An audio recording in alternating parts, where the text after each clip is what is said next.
우리 함께 읽으신 말씀을 가지고 하나님이면 충분합니다라는 제목으로 하나님 말씀 전하도록 하겠습니다. 오늘 함께 읽은 이 사사기 7장의 말씀은 하나님께서 이스라엘의 사사로 세우신 이 기드온을 통해서 어떻게 이제 전쟁을 치르시며 또 어떻게 또 전쟁을 승리로 이끄시는지 보여주는 장면이 나타나 있습니다. 당시에 이 이스라엘의 상황은 참으로 이제 암울했습니다. 왜냐하면 이제 미디안 족속에게 자그마치 이제 7년 동안 약탈과 이 괴롭힘을 당하고 있었습니다. 당시에 이제 이스라엘 백성은 이제 정착민이었고 이제 미디안 족속은 유목민이었습니다. 이 이스라엘 백성들이 여름 내내 이제 농사를 짓고 구슬땀을 흘리면서 이 열매를 맺으면 이 추수할 때가 되면 어디선가 이제 미디안 족속이 쳐들어와서 이 메뚜기 떼처럼 남김없이 이제 약탈을 해가는 것입니다. 여러분, 열심히 일하면 뺏어가고 또 열심히 일하면 뺏어가고 이런 일들이 이제 끊임없이 반복되고 7년 동안 이제 되풀이 되었다라고 한번 생각을 한번 해보십시오. 얼마나 이제 패배감과 이제 무력감에 이제 빠져 있었겠습니까? 여러분, 이제 학습된 무력감이라는 그런 용어가 있습니다. 제가 찾아보니까 이 학습된 무력감이라는 용어는 피할 수 없는 힘든 상황을 반복적으로 겪게 되면 그 상황을 피할 수 있는 상황이 와도 극복하려는 시도조차 없이 자포자기하는 현상이다. 마치 이제 이스라엘 백성들이 이제 이 학습된 무력감에 빠져 있는 그런 상황 같았습니다. 그래서 이들은 싸우려고 하는 그런 의지도 없으면 어쩌면 없는 채로 산에 올라가서 그냥 웅덩이를 파고 굴에 들어가서 몸을 피하는데 급급하였던 자들이 바로 이 이스라엘 사람들의 모습이었습니다. 이런 상황에서 이제 하나님께서는 기드온이라는 사사를 세우시고 이 이스라엘 백성들을 구원하시기로 이제 작정하셨습니다. 그리고 이제 기드온을 따를 군사들을 이제 모으게 되었는데, 이 기드온을 따라서 이제 전쟁에 나갈 이제 군사들이 이곳저곳에서 모였는데 그들의 수가 이제 3만 2천이 모였습니다. 3만 2천 명이 이제 우리가 생각할 때, 야, 많이 모였네 라고 생각할 수 있지만, 그들이 상대해야 될 적을 생각하면은 결코 이제 많은 수가 아니었습니다. 그들이 이제 상대해야 될 이 미디안의 숫자는 13만 5천 명이었습니다. 그들과 이제 맞서기에는 턱없이 부족한 숫자이죠. 게다가 이제 전쟁에서는 사기가 너무너무 중요한데, 이제 사기도 떨어져 있는 그런 상황인 것입니다. 이런 기가 막힌 상황에서 이제 하나님께서는 그저 인간의 방법이 아니고 하나님의 방법으로 이들 가운데 일하기 시작하십니다.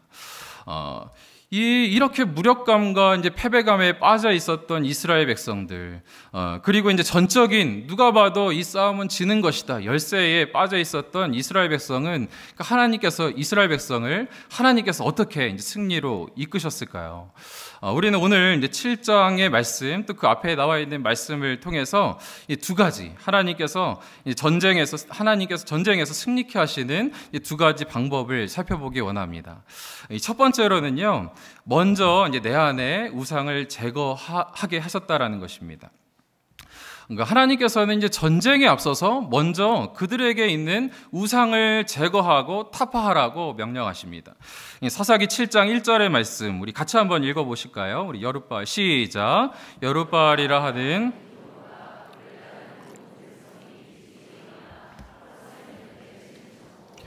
미디안 지정은 그들의 북쪽이요. 예, 이 여룻바알이라는 이름은 기드온에게 붙여진 새로운 별명이었습니다. 그 이름은 하나님께서 기드온에게 주신 첫 번째 임무를 수행하고 그에게 붙여진 그가 획득한 그런 별명이었습니다. 그렇다면 그에게 주신 하나님의 첫 번째 임무가 무엇이었을까요? 그것은 기드온의 아버지 집에 있는 이 우상을 제거하라는 것이었습니다. 사사기 6장 25절부터 27절 말씀 제가 읽어드리겠습니다. 그날 밤에 여호와께서 기드온에게 이르시되 내 아버지에게 있는 수소 곧 7년 된 둘째 수소를 끌어오고 내 아버지에게 있는 바알의 제단을 헐며 그 곁에 아세라상을 찍고 또 이 산성 꼭대기에 내 하나님 여호와를 위하여 규례대로 한 제단을 쌓고 그 둘째 수소를 잡아 내가 찍은 아세라 나무로 번제를 드릴지니라 하시니라. 어떻게 하나님께서 이제 말씀하십니까? 이제 기드온에게 먼저 전쟁에 나가기에 앞서서 미디안을 쳐부수기에 앞서서 해야 될 것이 있는데, 그것은 무엇이냐면 내 집에 있는, 내 아버지 집에 있는 우상을 제거하라라고 말씀하시는 것입니다. 왜 하나님께서 그 가정에 있는, 집에 있는 이 우상을 제거하라고 말씀하셨을까요? 그것은 그 하나님께서 마치 선포하시는 것입니다.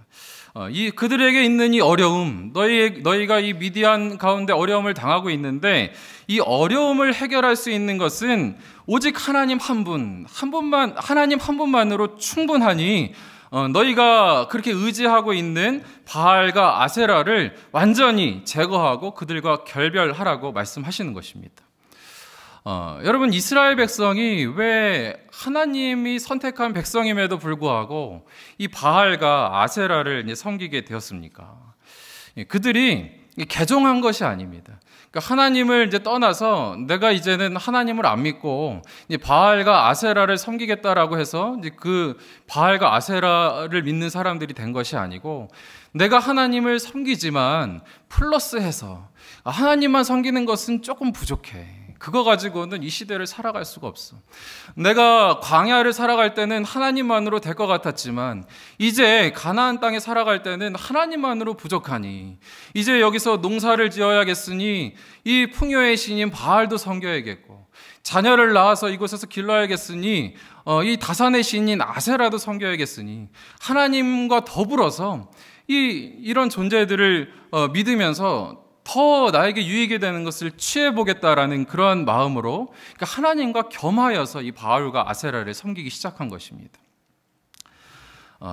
그러니 하나님께서는 어떻습니까? 그러니까 하나님께서는 하나님 외에 다른 존재를 의지해서 어떤 존재를 채우려고, 어떤 필요를 채우려고 하는 이스라엘 백성들을 완악하게 보셨습니다. 하나님께서 기뻐하지 않으셨습니다. 그래서 하나님께서는 그들에게 단호하게 말씀하시는 것이죠. 하나님이면 충분하다. 나면은 충분하다. 여호와면 충분하다. 너희가 그렇게 믿고 따르는 이 바알과 아세라는 결코 너희에게 도움이 되지 않는다라고 말씀하시는 것입니다. 여러분, 이렇게 생각하실 수도 있을 것 같아요. 하나님, 내가 하나님을 섬기지 않겠다라는 것도 아니고, 하나님도 섬기고 주일날 예배도 잘 나오고, 그것과 더불어서 이 세상이 얼마나 이제 복잡 단안한데 이때에 하나님 외에 다른 것을 좀 섬기는 것을 뭐 그렇게 싫어하십니까? 뭐 그리 역정을 내십니까? 라고 그렇게 생각하실 수도 있을 것 같습니다. 그렇지만 이런 것은 마치 이런 것과 같습니다. 결혼한 남편이 이제 아내에게 가서 이렇게 이야기하는 것이죠. 여보, 내가 당신을 진짜 사랑하는데, 너무너무 사랑하는데, 내가 당신을 한 80% 사랑하고, 옆집 아줌마를 10% 사랑하고, 윗집의 아가씨를 10% 사랑할게. 그래도 이렇게 80%니까 괜찮지? 그렇게 말하면은 아내들이 뭐라고 이야기할까요? 궁금하시면은 이따 한번 가서 해보십시오. 어떤 일이 일어나는지. 이것은 이제 말도 안 되는 것입니다. 그러니까 하나님과 하나님을 믿는 백성의 관계는 마치 남편과 아내가 서로 약속을 하고 서로에게만 충성하기로 하는 그런 이 정결의 약속을 한 것과 같은, 그런 혼인 관계와 같은 그런 약속을 한 관계인 것입니다. 그래서 출애굽기 20장 3절부터 4절 말씀, 여러분 잘 아시죠? 10계명의 말씀인데 같이 한번 읽어보시겠습니까? 3절부터 시작. 너는 나 외에는 다른 신들을 내게 두지 말라. 너를 위하여 새긴 우상을 만들지 말고, 또 위로 하늘에 있는 것이나 아래로 땅에 있는 것이나 땅 아래 물속에 있는 것에 어떤 형상도 만들지 말며 그것들에게 절하지 말며 그것들을 섬기지 말라. 나 내 하나님 여호와는 질투하는 하나님이신즉 나를 미워하는 자의 죄를 갚되 아버지로부터 아들에게로 3, 4대까지 이르게 하거니와. 여러분, 이 말씀을 신뢰하십니까? 여러분, 하나님과 우리가 맺은 이 언약은 전인격적인 하나님과의 약속인 것입니다. 그러니 하나님 이외에, 하나님, 내가 당신을 사랑하니 한 90% 사랑하고요, 내가 부처님, 또 때로는 다른 것 좀 사랑하겠습니다 라고 하는 것을 하나님께서는 절대 허용하지 않으시죠. 이 마태복음 6장 24절에 우리 예수님께서도 너희가 두 주인을 섬길 수 없다라고 단호하게 말씀하십니다. 한 사람이 두 주인을 섬기지 못할 것이니 혹 이를 미워하고 저를 사랑하거나 혹 이를 중히 여기고 저를 경히 여김이라. 너희가 하나님과 재물을 겸하여 섬기지 못하느니라. 여러분 어떻습니까? 하나님과 이 만몬신이 절대 같이 갈 수 없다라는 것입니다. 여러분 안에서도 혹시 하나님과 겸하여 섬기고 있는 것은 없으십니까? 여러분 내면을 깊숙이 한번 되돌려 보시기 바랍니다. 한번 살펴보시기 바랍니다. 하나님 외에 나의 삶을 주관하고 내가 무언가를 결정하고 내 인생을 헤쳐나갈 때에 하나님 외에 나를 장악하고 있는 것이 있다면, 나에게 영향력을 미치는 것이 있다라고 한다면 그것은 우상입니다. 하나님 안에서 먼저 이 우상이 제하여지는 그런 은혜가 있으시기를 간절히 원합니다. 그때 하나님께서 여호와를 온전히 경외하고 온 마음으로 하나님을 구하면 내가 내 백성을 만나고 그들에게 은혜를 부어주시겠다라고 말씀하셨는데 그 은혜가 우리에게 임할 줄 믿습니다. 여러분, 이 시대에 하나님만 찾을 수 없어. 하나님께서는 이 시대에는 좀 능력이 약해지신 것 같아 라고 생각하시는 분이 있다라고 한다면 그것은 큰 오산입니다. 역대상 29장 11절 말씀에 하나님에 대해서 뭐라고 말씀하십니까? 여호와여 위대하심과 권능과 영광과 승리와 위엄이 다 주께 속하였사오니 천지에 있는 것이 다 주의 것이로소이다. 여호와여 주권도 주께 속하였사오니 주는 높으사 만물의 머리이심이니이다. 여러분 아멘이십니까? 우리 하나님에게 모든 영광과 권능과 승리와 위엄이 우리 하나님에게만 있는 것을 믿으시기 바랍니다. 이것을 믿는 자가 하나님의 일하심을 경험할 수 있습니다. 그런가 하면 여러분, 우상은 어떻습니까? 우상은 시편 말씀에 우상에 대해서 뭐라고 이야기합니까? 135편에 15절 18절에 열국의 우상은 은금이요 무엇으로 만든 것이라? 사람의 손으로 만든 것이라. 사람이 공허하고 무언가는 기대야 하겠기에 만든 것이 우상이라는 거예요. 입이 있어도 말하지 못하며 눈이 있어도 보지 못하며 귀가 있어도 듣지 못하며 그들의 입에는 아무 호흡도 없나니 그것을 만든 자와 그것을 의지하는 자가 다 그것과 같으리로다. 여러분, 우리 하나님 한 분만이 위대하신 여호와이시요 우리의 인생을 주관하시는 주권자 되시는 하나님이신 것을 믿으시기 바랍니다. 저는 제가 믿는 분이 하나님이어서 얼마나 감사한지 모릅니다.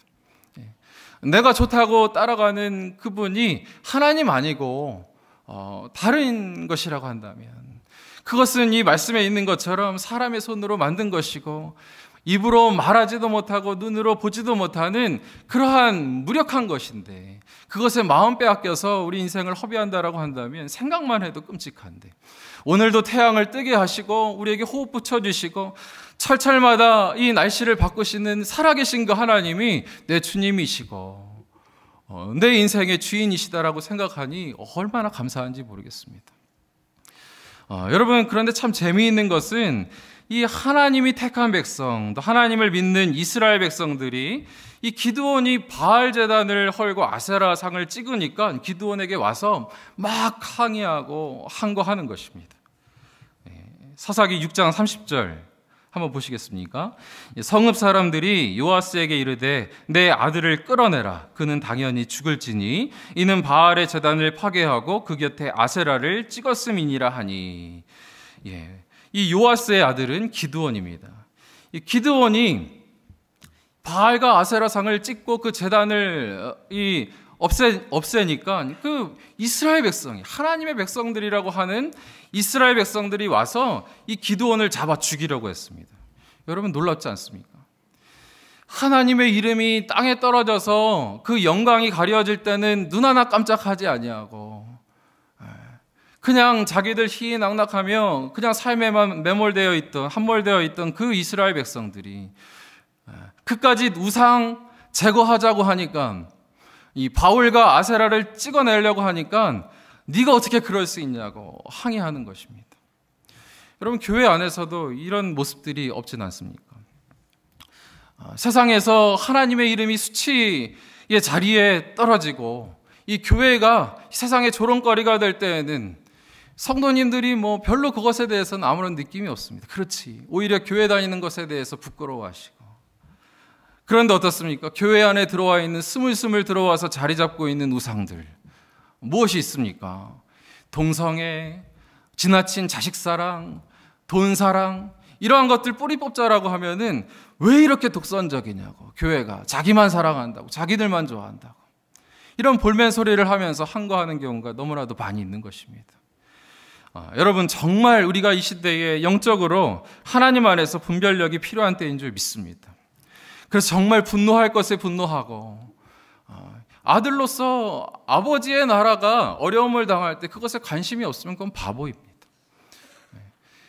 아버지의 나라가, 우리 하나님의 나라가 이 땅 가운데 조롱을 받고 이 한국교회가 쇠퇴하고 있는데 그때에 우리가 아무 관심이 없다라고 한다면 그것은 바보입니다. 바보.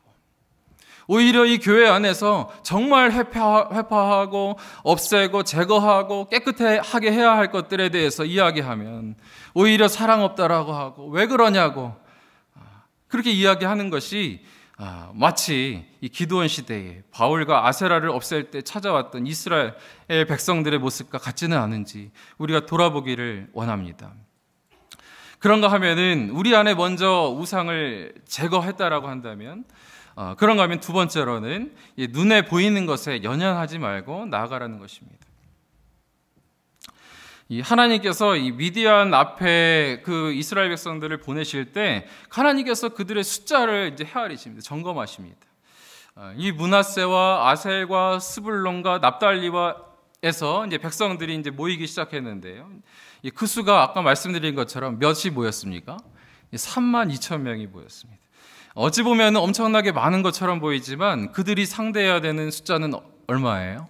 135,000명. 어마어마한 숫자가 모인 것입니다. 인간으로 볼 때는 어때요? 시작부터 뭐 게임이 안 되는 것이죠. 그들은 많고 우리는 적습니다. 그들은 강하고 우리는 약한 것 같습니다. 스스로 보면 너무너무 초라해 보입니다. 그런데 하나님께서는 이스라엘 백성을 보면서 뭐라고 말씀하십니까? 참 하나님의 말씀이 놀라운 거예요. 뭐라고 말씀하시냐면 너희가 너무 많다 이렇게 말씀하십니다. 사사기 7장 2절 말씀 같이 한번 읽어볼까요? 우리 같이 읽겠습니다. 시작. 여호와께서 기드온에게 이르시되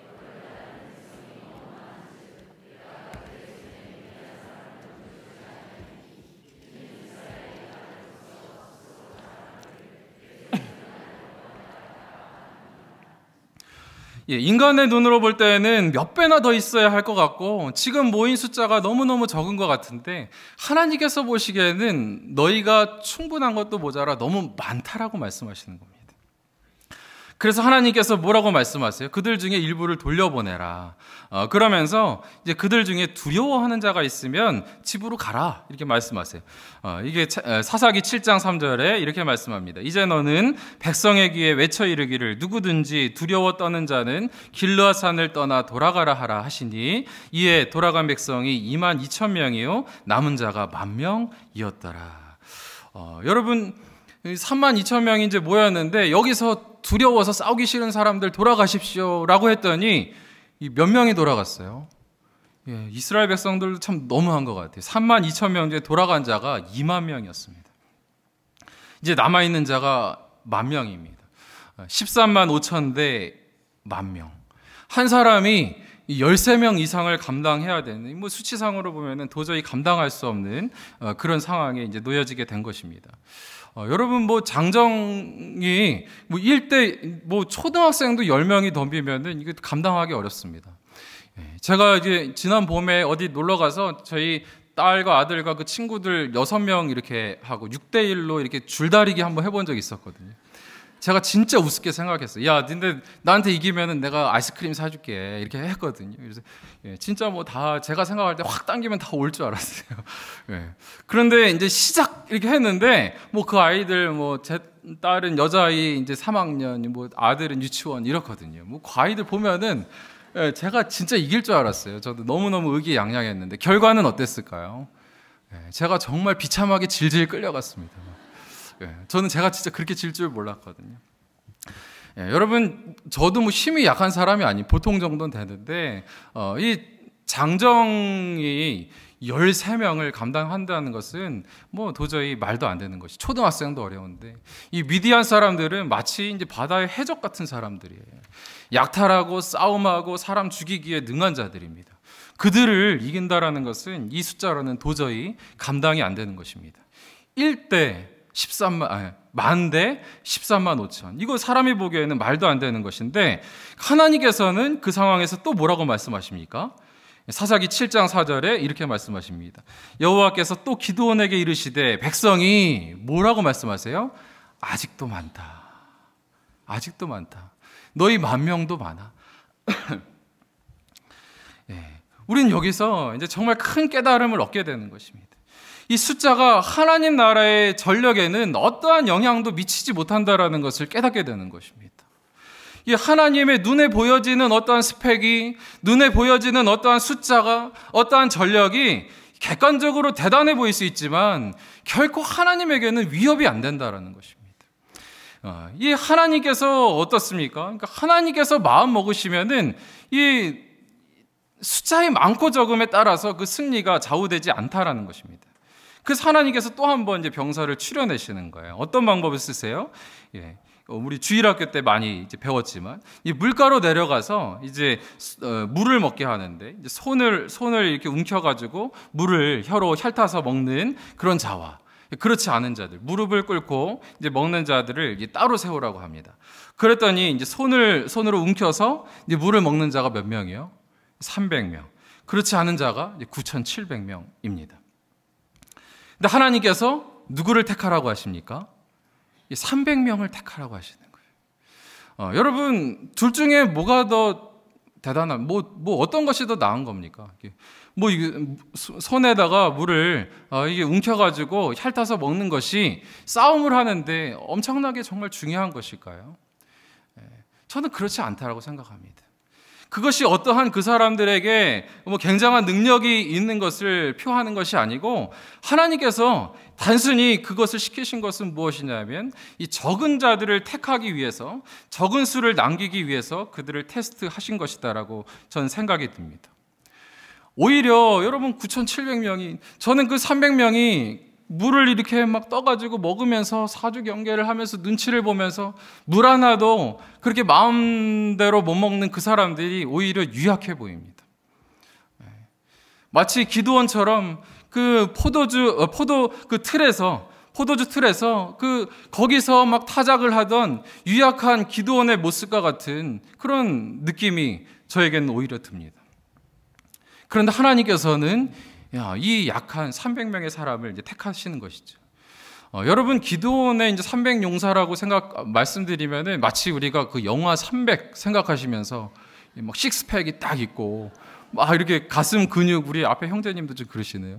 예, 엄청나게 막 근육 좋은 그런 사람들을 우리가 생각하는데 절대 이 남아있는 300명의 사람들은 그렇게 싸움에 능한 자가 아닙니다. 그러니까 하나님께서는 애시당초 싸움에 능한 300명을 택하실 그런 계획이 전혀 없으셨습니다. 왜 그렇습니까? 그러니까 하나님께서 미디안을 침으로 무찌르려고 생각하지 않으셨기 때문에 그래요. 그러니까 하나님에게 필요한 자들은 누구였습니까? 정말 하나님의 말씀에 순종할 수 있는 자들, 정말 인간이 생각할 때는 말도 안 되는 작전인데 그 말씀을 하나님의 말씀으로 바꿔 나아갈 수 있는, 그래서 믿음으로 나아갈 수 있는 믿음의 300용사가 필요했던 것입니다. 여러분, 숫자가 많아서 안정감을 누리는 것은 이건 믿음이 아닙니다. 그래서 나에게 있는 어떠한 실력이 많아서 안정감을 누리는 것도 그것도 하나님 앞에서 믿음이 아니라고 저는 생각이 듭니다. 나에게 있는 것을 나에게 돈이 많아서 또 때로는 많은 능력이 있어서 나에게 사람이 많아서 안정감을 누리는 것은 그저 나의 현상을 해석하는 것이지 그게 무슨 믿음입니까? 우리가 때로는 나의 생각과는 전혀 다르지만 하나님께서 말씀하시니 그것이 옳습니다 라고 나아가는 것이 하나님 안에서 믿음인 줄 믿습니다. 저는 이 300명의 용사처럼 하나님이 말씀하시면 그대로 따라갈 수 있는 그 300명의 용사와 같은 분들이 되시기를 간절히 원합니다. 여러분, 많은 것이 있어도 다 해결되는 건 아니에요. 숫자가 많다고 하더라도 다 이기는 것은 아닙니다.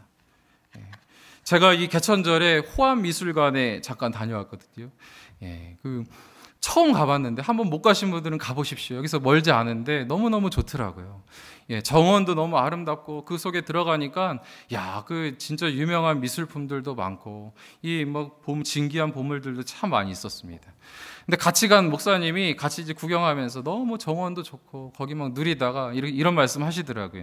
목사님, 이병철 회장이 진짜 죽기 싫었을 것 같아. 이 좋은 거 다 여기 다 있는데, 여기 모든 것이 필요한 것이 다 있는데 다 이거 내려놓고 가는 게 얼마나 힘들었을까. 이제 생각해 보니까 정말 그렇더라고요. 여러분, 이병철 회장이 인간으로 가질 수 있는 참 많은 것을 가질 수 있었지만 그가 가지고 있는 그 많은 숫자의 이 재물과 많은 것들이 그 하나님 앞에서, 이 죽음이라는 것 앞에서는 이제 무기력했던 것입니다. 여러분, 기억하시기 바랍니다. 하나님 앞에서는요, 이 숫자라는 것은 어찌 보면은 무의미한 것입니다. 그러니까 하나님께서 마음 먹으시면 어떻습니까? 때로는 수천 명의 용사로 이 드보라가 이끌고 적을 무찌르기도 하고요. 어떤 때는 한 사람 삼손이 블레셋을 이기게 하시는 분이 하나님이십니다. 300명의 용사를 가지고 미디안 13만 5천을 이기게 하시는 분이 하나님인 것을 믿으시기 바랍니다. 그러니 여러분 안에 가진 것이 너무 작다고 낙심하지 마시고, 때로는 너무 많다고 자만하지 마시기 바랍니다. 하나님 앞에 그것이 쓰여졌을 때, 들려졌을 때 그것이 작던 많던 복되게 아름답게 쓰임받을 줄 믿습니다. 여러분, 말씀을 맺으려고 합니다. 여러분, 하나님의 이 말씀을 붙잡고 나아간 이스라엘 백성들에게 어떠한 일이 이제 일어났습니까? 전혀 생각지 않았던 그러한 방법으로 하나님께서 이 300명의 용사에게 항아리와 횃불을 들려보내시잖아요. 그리고 적에게 기습해 들어가서 그것을 갑자기 다 깨트리고 횃불을 들고 소리를 치게 하십니다. 그 적들이 깜짝 놀라서 혼비백산이 돼서 서로를 죽이고 진멸하고 자멸하는 그런 일들이 벌어지게 된 것입니다. 여러분, 이 300명의 용사가 그 전쟁 가운데 마지막까지 남아서 그 일을 하게 되었지만, 이 300명이 실제로 한 것은 무엇입니까? 피 흘려 싸운 것도 아니고 승리를 맛보았지만 그들이 자신에게 공로로 돌릴 수 있는 것은 아무것도 없었습니다. 그저 그들은 하나님의 도구로 쓰임받음으로써 진짜 하나님은 대단하시구나, 하나님 정말 당신은 위대하십니다, 하나님께 모든 영광을 올려드리며 그 기쁨에 동참하였던 것입니다. 여러분, 300이라는 숫자가 턱없이 작은 숫자 같지만 하나님의 손을 거치면 13만 5천보다 더 큰 능력이 되는 것을 믿으시기 바랍니다. 여러분이 그런 존재입니다. 저는 그래서 여러분, 저를 너무 우습게 보지 마십시오. 그 하나님 손에 저도 붙잡힌 바 되면 하나님께서 저도 아름답게 사용하여 주실 줄 믿습니다. 저뿐만 그렇습니까? 더 아름답게 쓰시겠죠. 여러분, 우리 삶은 이제 정말 영적 전쟁의 연속이잖아요. 그때 여러분 기억하십시오. 오늘 말씀드린 것처럼 먼저 하나님 한 분이면 충분합니다. 내 안의 우상은 아무것도 필요 없습니다. 하나님 앞에 고백하며 나아가시기를 간절히 바라고, 눈에 보이는 이런저런 것들이 우리의 마음을 위축시키게 하지만 그것에 현혹되지 마시고 위축하지 마시고, 오늘도 태양을 뜨게 하시는 한 분 하나님, 그분을 붙잡고 나아가실 때 하나님께서 여러분의 삶 가운데 기이한 역사를 보여주실 줄 믿습니다. 이 아름다운 역사들로 삶을 채워가시기를 바라면서 우리 같이 한번 기도하시도록 하겠습니다.